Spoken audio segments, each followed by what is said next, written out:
crack it.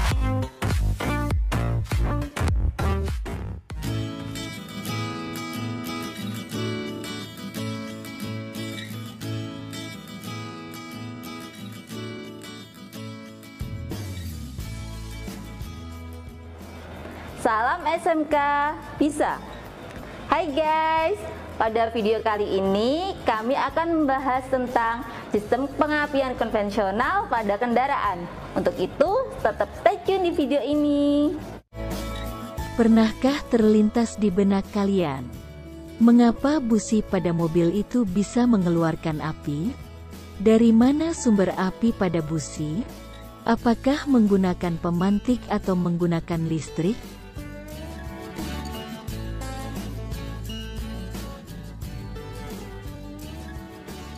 Busi pada mesin sebenarnya tidak mengeluarkan api. Namun, busi ini hanya mengkonversi energi listrik menjadi percikan bunga api. Listrik dalam komposisi besar ini juga memiliki sifat seperti api yang panas dan dapat membakar. Bagaimana cara busi mengkonversi listrik menjadi api? Ini adalah tugas dari sistem pengapian yang menyalurkan energi listrik dengan komposisi besar juga pada timing yang tepat. Sistem pengapian konvensional. Sesuai namanya, pengapian konvensional adalah sistem yang bekerja secara konvensional menggunakan kontak mekanik untuk menentukan interval busi menyala. Berikut adalah prosedur pemeriksaan sistem pengapian konvensional yang dilakukan dalam keadaan mesin off dan dingin, yang diharapkan bisa memperpanjang lifetime sistem tersebut.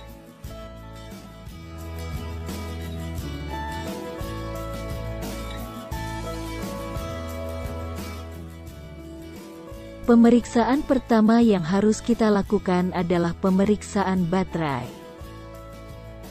Untuk menyalakan mobil, ada satu komponen vital yang bertugas untuk menyediakan energi, memutar dinamo starter, dan kemudian menyalakan siklus mesin. Komponen tersebut adalah acu atau yang lebih dikenal dengan aki mobil. Jika tidak ada aki, tentu mobil tidak bisa dinyalakan saat dalam keadaan mati. Aki mobil merupakan salah satu jenis baterai yang umumnya digunakan sebagai penyuplai daya listrik pada kendaraan, termasuk pada mobil. Aki mobil berperan menyediakan dan menyimpan daya listrik untuk semua kebutuhan energi listrik pada mobil, mulai dari dinamo starter, lampu-lampu hingga sistem elektrik mobil. Tak heran jika komponen ini harus diperhatikan guna menjamin kenyamanan dalam berkendara. Salah satu fungsi aki mobil di sini adalah aki mobil sebagai penyuplai sistem pengapian. Untuk ukuran kapasitas aki mobil umumnya memiliki tegangan 12 volt, artinya standar voltase atau tegangan listrik mobil membutuhkan tegangan 12 volt. Pada pemeriksaan baterai ini kita melakukan pengukuran tegangan pada aki mobil. Alat yang digunakan untuk melakukan pemeriksaan baterai adalah multimeter. Multimeter atau multitester, atau yang biasa disebut dengan avometer, adalah salah satu alat ukur yang digunakan untuk mengukur lebih dari satu besaran listrik seperti arus listrik, tegangan dan hambatan pada suatu komponen atau rangkaian listrik. Ada dua jenis multimeter berdasarkan pembacaan hasil ukurnya, yaitu multimeter analog dan digital. Yang kita gunakan untuk pengukuran tegangan baterai ini adalah multimeter digital. Multimeter digital atau sering juga disebut sebagai digital multitester merupakan jenis multimeter yang telah menggunakan display digital sebagai penampil hasil ukurnya.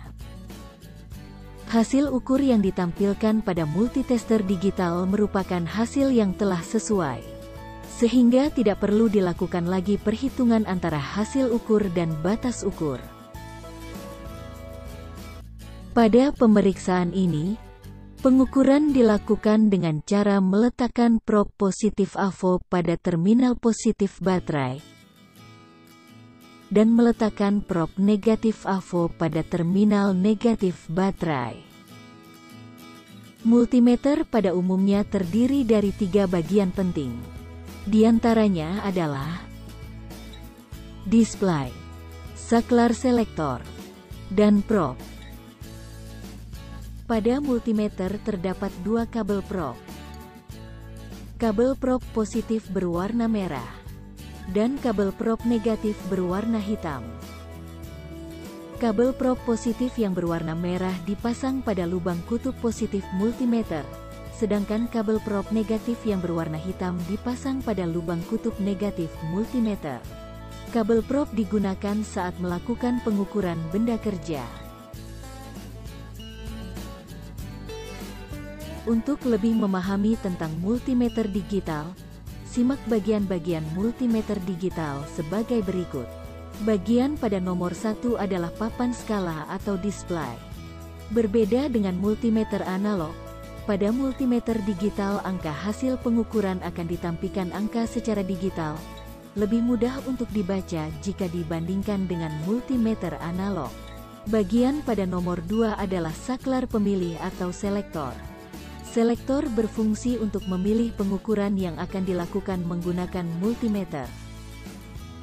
Misal, jika akan mengukur tegangan dalam AC volt atau DC volt, maka tinggal arahkan selektor ke arah V. Bagian pada nomor 3 adalah kabel prob negatif. Kabel prob negatif pada multimeter digital berwarna hitam. Kabel ini dipasang pada lubang kutub negatif multimeter. Bagian pada nomor 4 adalah kabel prob positif.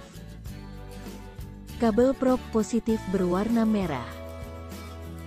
Kabel ini dipasang pada lubang kutub positif multimeter. Fungsi kedua kabel probe yaitu digunakan saat melakukan pengukuran benda kerja.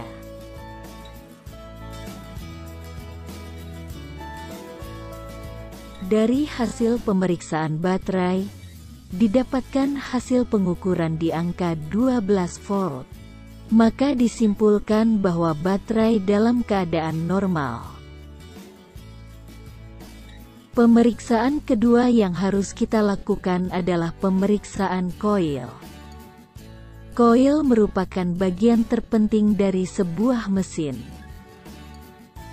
Koil merupakan bagian dari sistem pengapian pada mesin, yang fungsinya menaikkan tegangan dari aki dan diteruskan ke busi untuk menghasilkan percikan bunga api di ruang bakar.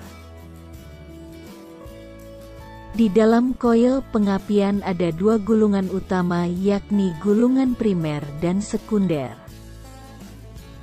Melalui kedua gulungan inilah, sebuah koil pengapian akan membangkitkan tegangan besar yang diperlukan untuk menciptakan api pada busi. Berikut adalah cara memeriksa koil pengapian pada sebuah mobil. Cara memeriksa koil pengapian yang pertama adalah pemeriksaan kumparan primer. Apa yang diperiksa? Yang diperiksa adalah tahanan atau hambatan kumparan primer koil pengapian. Alat yang digunakan adalah avometer analog. Avometer analog digunakan karena mudah untuk dikalibrasi. Avometer analog merupakan jenis multimeter atau multitester yang menggunakan display ukur dengan tipe jarum penunjuk.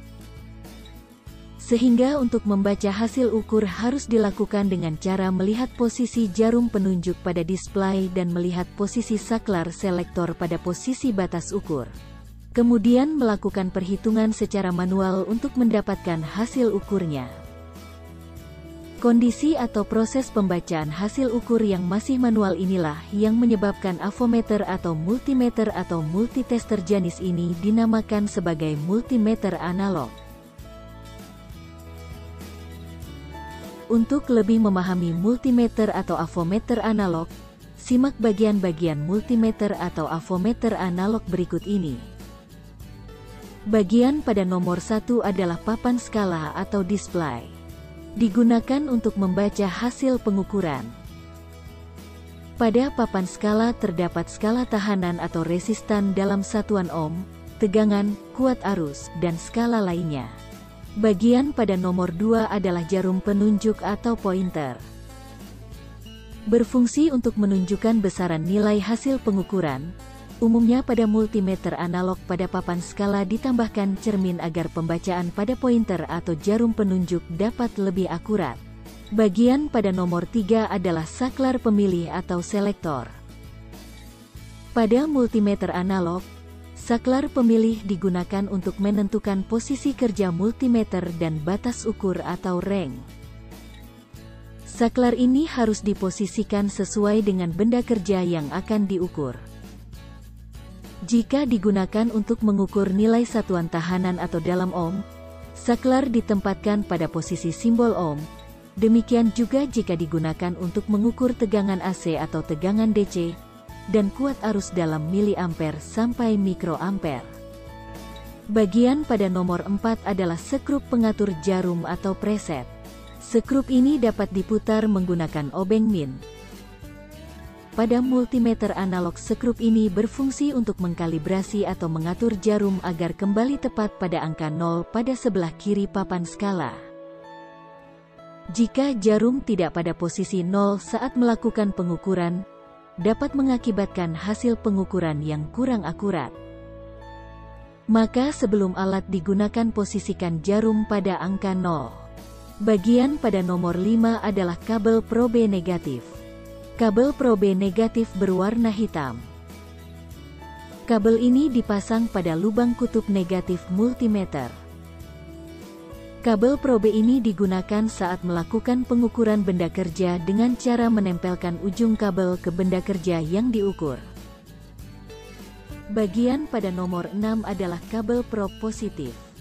Kabel probe positif berwarna merah. Kabel ini dipasang pada lubang kutub positif multimeter. Fungsi kabel probe positif ini sama seperti kabel probe negatif, yaitu digunakan saat melakukan pengukuran benda kerja. Bagian pada nomor 7 adalah pengatur 0 ohm atau zero ohm adjusting. Digunakan untuk mengatur jarum penunjuk pada angka 0 sebelum multimeter digunakan untuk mengukur nilai tahanan atau resistan. Caranya, atur saklar pemilih pada posisi ohm, lalu ujung kabel probe dipertemukan, tombol diputar untuk memosisikan jarum pada angka 0. Dengan mengeset alat ini ke skala ohm dan mengarahkan pada skala 1 kali ohm, maka pemeriksaan sudah siap dilakukan. Pemeriksaan dilakukan pada terminal positif coil dengan terminal negatif coil.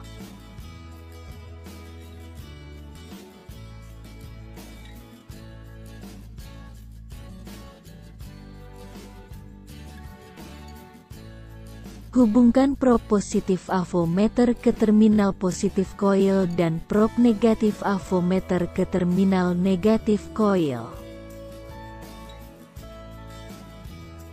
Dari hasil pemeriksaan didapatkan nilai pengukuran sebesar 1,3 ohm. Secara umum, kisaran tahanan yang seharusnya dimiliki oleh tahanan gulungan primer coil pengapian adalah 1,3 sampai 1,6 ohm. Cara memeriksa koil pengapian yang kedua adalah pemeriksaan kumparan sekunder. Yang diperiksa adalah tahanan atau hambatan kumparan sekunder koil pengapian. Untuk melakukan pengukuran, gunakan avometer dan mengesetnya pada skala 1K kali ohm, maka pemeriksaan sudah siap dilakukan. Sebelumnya, lepas kabel tegangan tinggi.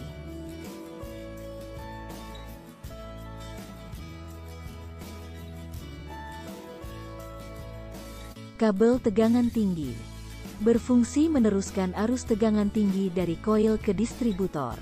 Di dalam distributor terdapat rotor. yang berperan membagi arus tersebut ke beberapa busi melalui kabel busi. Tegangan yang dialirkan sebesar 15.000 volt sampai 30.000 volt. Kabel tegangan tinggi terdiri dari tembaga yang diisolasi dengan karet silikon. Karena arus yang mengalir tegangannya sangat tinggi, maka isolatornya sangat tebal. Saat listrik mengalir di sekeliling kabel, timbul medan magnet.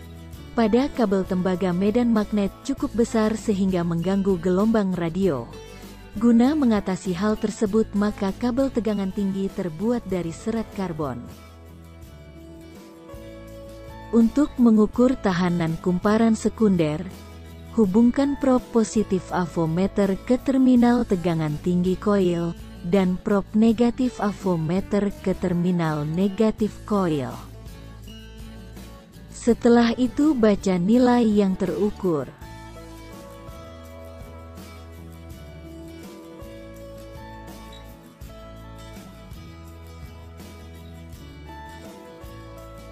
Dari hasil pemeriksaan, didapatkan nilai pengukuran di angka 13 ohm.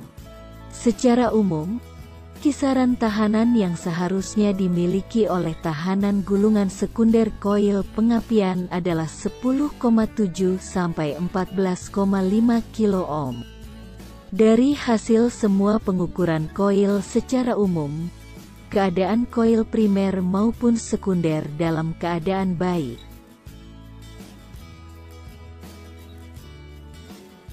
Arus listrik pada sistem pengapian. Dari koil menuju busi melewati kabel tegangan tinggi menuju distributor, lalu arus listrik dari distributor melewati kabel busi menuju busi.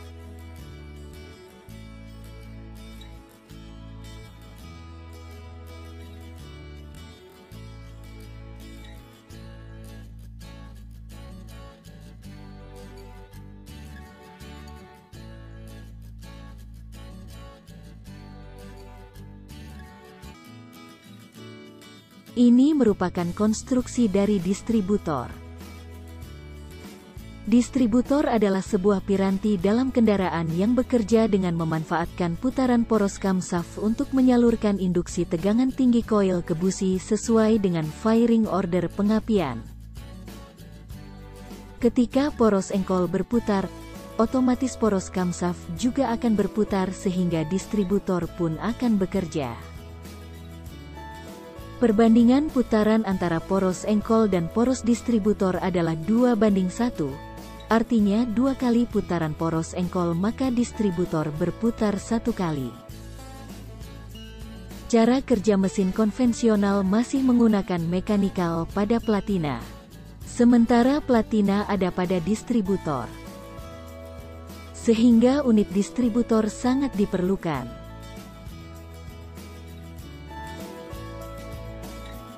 Berikut merupakan bagian-bagian distributor. Yang pertama adalah distributor kap atau tutup distributor. Tutup distributor berfungsi untuk menutup bagian distributor, dan juga berfungsi sebagai terminal pembagi tegangan tinggi ke tiap kabel busi. Bagian ini merupakan vacuum advancer. Vacuum advancer berfungsi untuk memajukan dan memundurkan timing pengapian. Cara kerjanya memanfaatkan tingkat kevakuuman di intake manifold.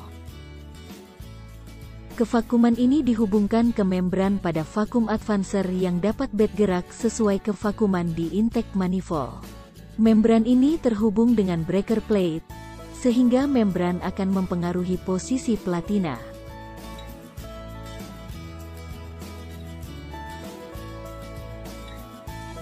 Bagian ini merupakan kondensator. Kondensator berfungsi untuk menyerap percikan api yang terjadi, sehingga proses pengapian berjalan secara maksimal.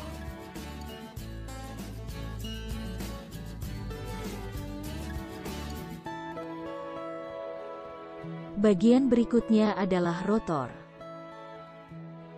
Rotor berfungsi untuk menerima tegangan tinggi dari koil dan mendistribusikan ke masing-masing terminal pada distributor kap.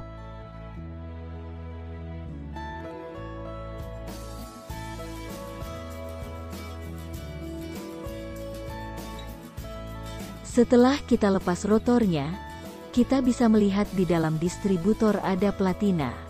Platina ini berfungsi sebagai saklar pada sistem pengapian konvensional. Cara kerjanya memutus dan menghubungkan arus primer koil untuk menghasilkan tegangan sekunder yang sangat tinggi melalui proses induksi.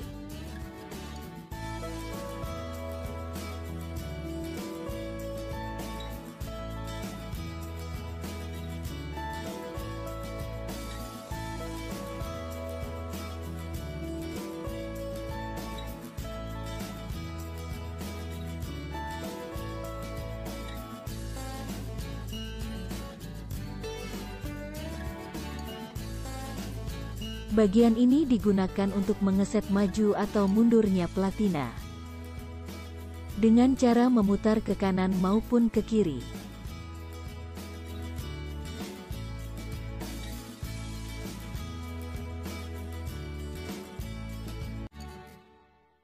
Ini adalah kabel busi. Fungsi kabel busi paling utama adalah menghantarkan aliran listrik dari koil ke busi. Tujuannya jelas, agar aliran listrik dapat diubah menjadi bunga api oleh busi. Sebelum melakukan pemeriksaan kabel busi, lepaskan kabel busi dari distributor. Letakkan masing-masing prop avometer pada ujung kabel busi.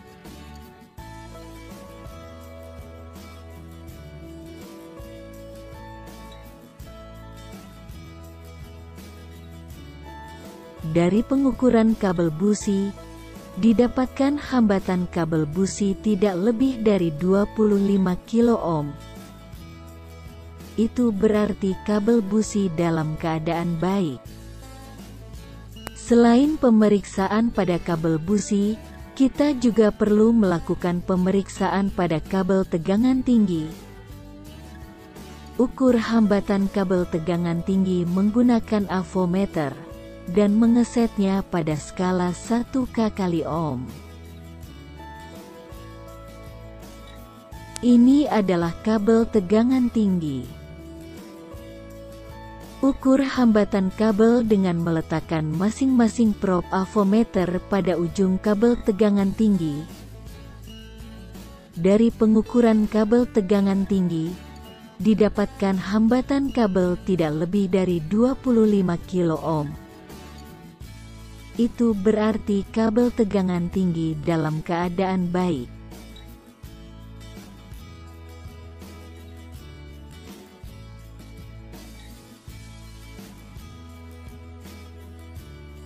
Selanjutnya, lakukan pemeriksaan kerenggangan busi. Busi memiliki fungsi penting dalam proses pembakaran di mesin mobil. Tugas utama busi adalah memberikan percikan api dalam ruang bakar.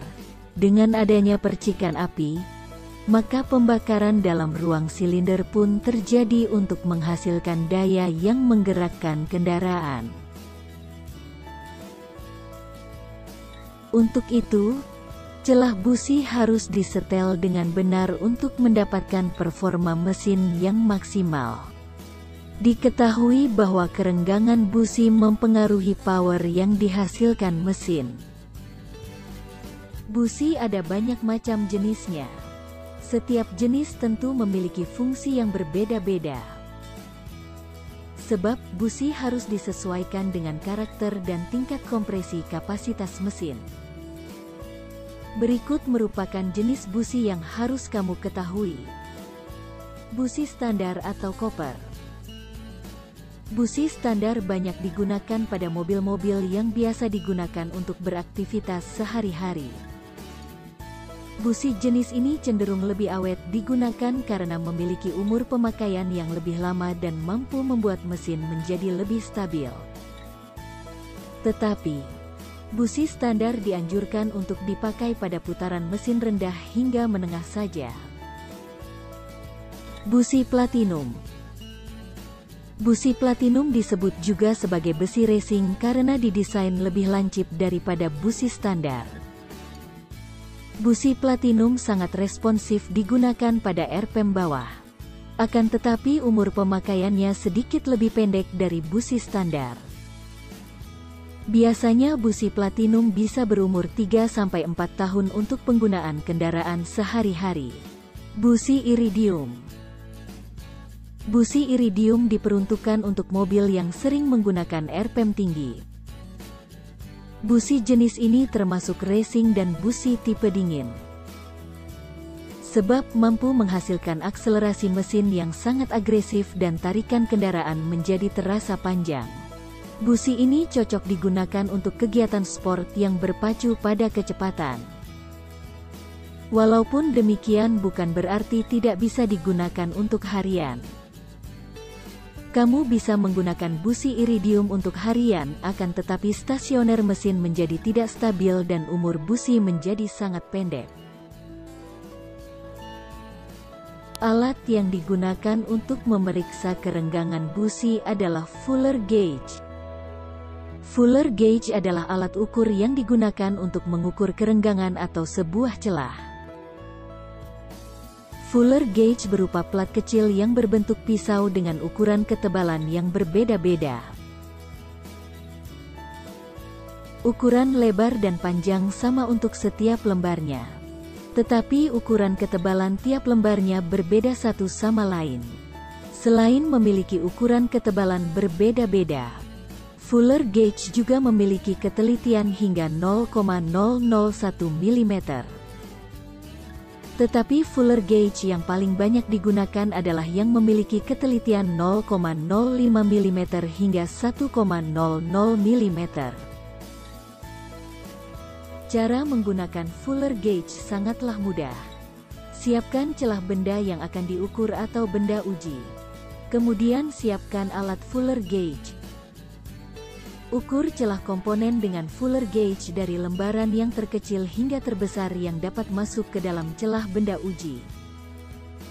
Indikasi apabila ukuran Fuller Gauge sesuai dengan celah benda uji adalah ketika Fuller Gauge dimasukkan ke dalam celah mudah tetapi pada saat ditarik seperti ada hambatan atau agak sulit ditarik. Dengan demikian dapat disimpulkan bahwa ukuran Fuller Gauge tersebut sama dengan celah yang diukur. Standar celah busi berada di antara 0,8 sampai 0,9. Maka periksa kerenggangan busi pada angka 0,8. Dari hasil pemeriksaan didapat celah busi tepat pada angka 0,8. Maka busi dalam keadaan baik.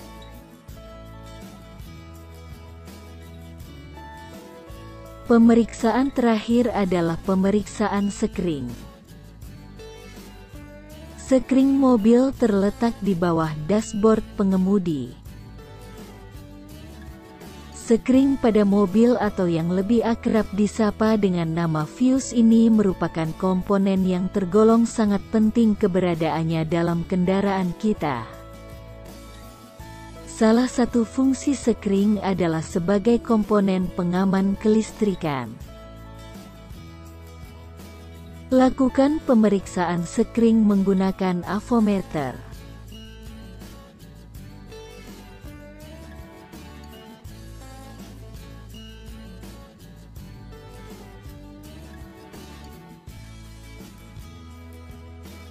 Dari pemeriksaan tersebut dapat dilihat bahwa sekring masih memiliki hambatan, maka dapat disimpulkan bahwa sekring pada sistem pengapian dalam keadaan normal. Demikian prosedur pemeriksaan sistem pengapian konvensional. Dengan melakukan prosedur pemeriksaan tersebut, diharapkan bisa memperpanjang lifetime sistem tersebut.